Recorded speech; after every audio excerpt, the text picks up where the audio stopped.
কিয়ামতের মাঠে সবচেয়ে নিকৃষ্ট মর্যাদার ব্যক্তি, সবচেয়ে নিকৃষ্ট মর্যাদা, মানে তার মর্যাদা একেবারে নিকৃষ্ট, এই ব্যক্তিকে মানুষের মধ্যে বিচারের মাঠে যার মর্যাদা একেবারে হীন, একেবারে নিকৃষ্ট, জঘন্য হবে বিচারের মাঠে আল্লাহর সামনে, এই ব্যক্তিকে আল্লাহ নবী বলছেন মান তারাকাহুন নাস ইত্তিকা শাররিহি, অন্য বর্ণনা আছে ইত্তিকা ফুহশিহি, অর্থাৎ যার মুখে ভয়ে, যার ক্ষতি থেকে, যার অনিষ্ট থেকে বাঁচার জন্য, যার ভয়াবহ খাওয়া থেকে বেঁচে থাকার জন্য, যার ক্ষতি থেকে বাঁচার জন্য মানুষ তাকে কি দেয়?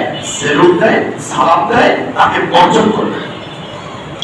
মান তারাকাহুন নাস ইত্তিকা শাররিহি, অর্থাৎ ওই ব্যক্তির সাথে যদি আমি ভালো সম্পর্ক না রাখি, ওই জালেমের সাথে যদি আমার ইতাআত না থাকে, তাহলে সে আমাকে যে কোনো মূল্যে ক্ষতি করে ফেলবে। কথা বুঝতে পারছেন? এভাবে সম্পর্ক রাখা, আসলে এই যে সম্পর্কটা রাখে, এটাকে আসলে সম্পর্ক না, এটা সম্পর্ক না। তাহলে আপনি কত ভয়ঙ্কর মানুষ হতে পারেন যে আপনার ভয়তে মানুষ আপনাকে ছেড়ে দিয়েছে, বর্জন করেছে, সম্মান করে, সালাম দেয় ঠিকই, কিন্তু ভিতরে ঠিক একটা গালি দেয় আপনাকে। এরকম মানুষ আছে না সমাজে? সতর্ক করছে নবী। প্রিয় ভাইরা আমার, আমরা এমন মানুষ যেন না হই যে আমার ভয়তে মানুষ আমার কাছে আসবে না, আমার ক্ষতির ভয়তে মানুষ আমাকে সালাম দেয়, আমার ক্ষতি থেকে বাঁচার জন্য মানুষ আমাকে সম্মান করে। চাই না এই সম্মান, এই ক্ষমতা চাই না, এই সম্মান চাই না। মানুষ যদি ভালোবেসে মহব্বত করে আমার চরিত্র দেখে, আপনার আমার নবীর চরিত্র দেখে কাফেররা ইসলাম গ্রহণ করছে, সেই চরিত্র, সেই ব্যবহার যদি আমি তাকে দিতে পারি, আমার ব্যবহার দেখে মানুষ আমার কাছে আসবে, আমার ক্ষমতার ভয়ে যদি আমার কাছে আসে, আমার ক্ষমতার ভয়ে যদি আমাকে সালাম দেয়, তাহলে আমি প্রকৃত মানুষ হতে পারি না।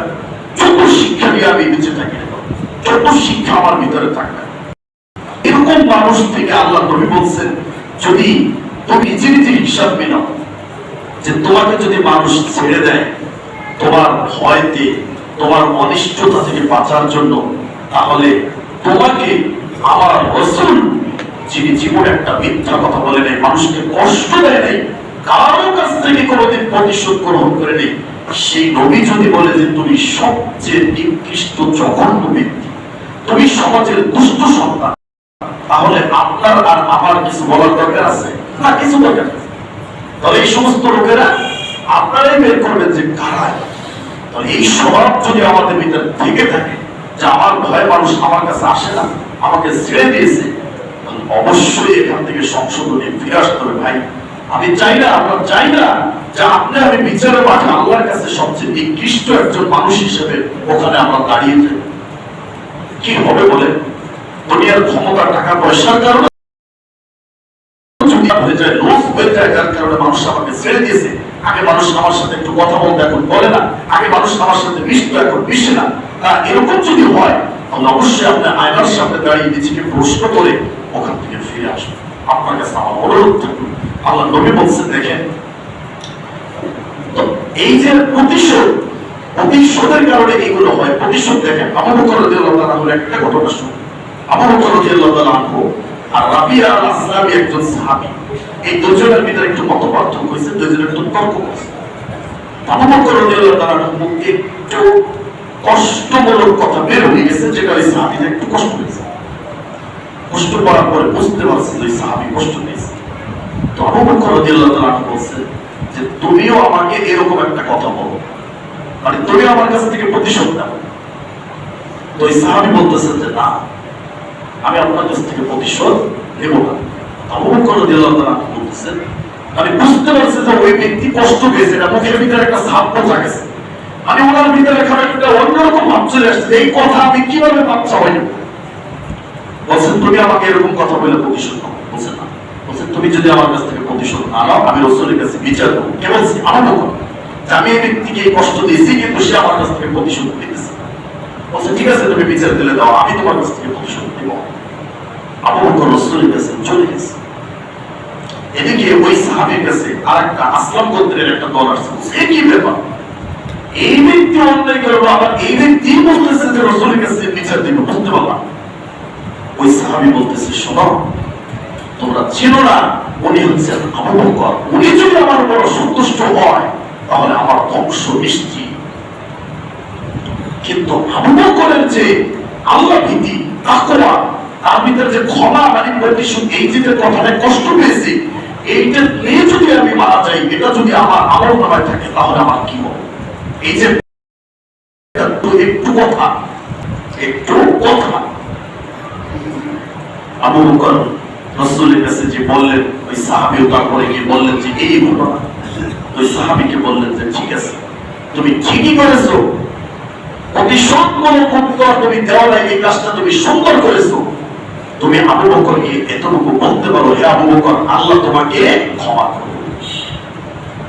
কিন্তু প্রতিশোধ নেওয়ার কোন অধিকার নেই। সামান্য এতটুকু কথা নিতে না পারে, নেওয়া যদি না চায়, যেখানে বলতে হবে যে আল্লাহ তোমাকে ক্ষমা করুন, যত ভুল করুন তার ভুলের জন্য সে শাস্তি পাবে, কিন্তু আমার যে একটা ব্যবহার, আমার যে একটা আচরণ, সেটা হবে কি আল্লাহ তোমাকে ক্ষমা করুন। পারবেন এটা? আবু বকরের আরেকটা ঘটনা এরকম। আবু বকর রাদিয়াল্লাহু আনহু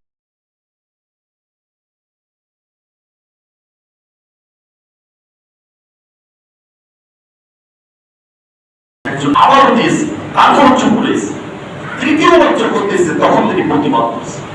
তুই বুঝলি সে আমাদের নবী ছিলেন, নবী সাল্লাল্লাহু আলাইহি সাল্লাম সেখান থেকে চলে গেলেন। তো কি বললেন আবু বকর? কি বললেন, নবী আপনি হঠাৎ করে চলে আসলেন, ঘটনা কি? বলছে আবু বকর, প্রথমে যখন তোমাকে গালিটা দিয়েছে, এই প্রতি উত্তরটা একজন ফেরেশতা দিয়েছে। দ্বিতীয়বার যখন তুমি চুপ রয়েছো, কিছু বলো নাই, এটা উত্তর দিয়ে দিয়েছে একজন ফেরেশতা দিয়েছে। দ্বিতীয়বার যখন তুমি ধৈর্য হারা হয়ে উত্তরটা দিয়েছো, তখন সেখানে শয়তান চলে আসছে। আর শয়তান যেখানে আসে সেখানে আমি নবী থাকতে পারি না। বুঝতে পারছেন? এই হাদিস থেকে, এখান থেকে আমাদের কি শিক্ষা হবে? ইসলাম কোথায়, কি আচরণ শিখে? কোনোভাবেই আমার দ্বারা যাতে একটা ব্যক্তি কষ্ট না পায়। আমাদের আজকের আলোচনার সারমর্ম হবে উত্তম চরিত্র, উত্তম ব্যবহার। শেষে যে আমরা এটি তো দেখেন, আল্লাহ নবী বলছেন, লাইসা শাদীদু বিস-সুরআ ইন্নামা শাদীদ আল্লাযী ইয়ামলিকু নাফসাহু ইনদাল কদম। বলছেন প্রকৃত বাহাদুর বীর কুস্তির ময়দানে একজনকে পরাজিত করতে পারে। আল্লাহ নবী বলছেন যে না, ময়দানে কুস্তি লেগে, লড়াই লেগে যদি তুমি একজনকে পরাস্ত করো, তাহলে তুমি বীর পুরুষ বাহাদুর হয়। আল্লাযী ইন্নামা শাদীদ আল্লাযী ইয়ামলিকু নাফসাহু ইনদাল কদম। যে ব্যক্তি, যে ইমানদার, যে মুসলিম, যে মানুষ রাগের সময় নিজের ব্রেককে চাপ দিয়ে কন্ট্রোল করতে পারে, এর থেকে বাহাদুর এই পৃথিবীতে আপনি রাসূলের ভাষায় কাকে পেলাম? যে ব্যক্তি রাগের সময় নিজের কন্ট্রোল ক্ষমতাকে নিয়ন্ত্রণ করতে পারে, এই ব্যক্তি হচ্ছে বাহাদুর। তাহলে রাসূলের ভাষায় কাপুরুষ কে হবে? যে ব্যক্তি রাগের সময় নিজেকে কন্ট্রোল ক্ষমতা নিয়ন্ত্রণ করতে পারে, এই ব্যক্তি হচ্ছে রাসূলের ভাষায় কাপুরুষ। কিন্তু আমাদের ভাষায় সম্পূর্ণ বিপরীত।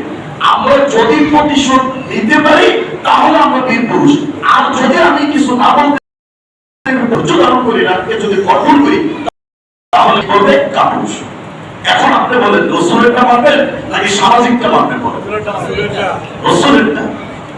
তাহলে আমার রাগ উঠছে, আমি কিভাবে রাগ নিয়ন্ত্রণ করবো? রাসূল শিখিয়ে দিয়েছে, তোমার যদি দাঁড়ানো অবস্থায় রাগ ওঠে, তুমি কোথায় রাগ ওঠে বসে যেত, বসেও যদি রাগ না পড়ে তাহলে তুমি শুয়ে পড়ো। এরপরে যদি তোমার না যায়, তাহলে রাগ মানে কি বলেন? রাগ বলতে কি বোঝা বলেন?